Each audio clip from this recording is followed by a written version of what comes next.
Մեր հարևան եւ բարեկամ երկիր Իրանում լայնածավալ մասշտաբի եւ տարածաշրջանում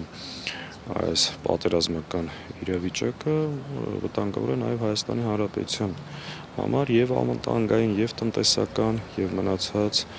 առումներով այսօր մենք գտնվում ենք Իրանի դեսպանատանը, մեր ցավակցություններն ենք հայտնել եւ հույս հայտնելով, որ որքան հնարավոր է շուտ իրավիճակը կկայունանա։ Իրանը Հայաստանի տարածքային ամբողջականությամբ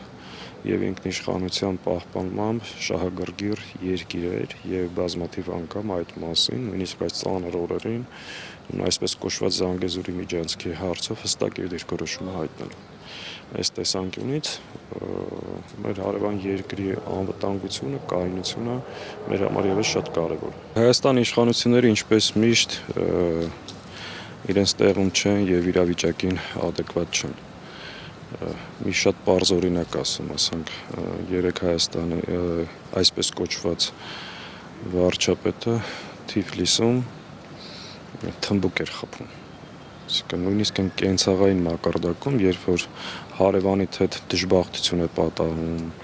ողբերգություն է լինում, զոհեր են լինում, դու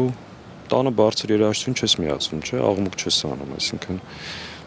ինչ ասեմ, ոչ մի իրավիճակում adekvat չի։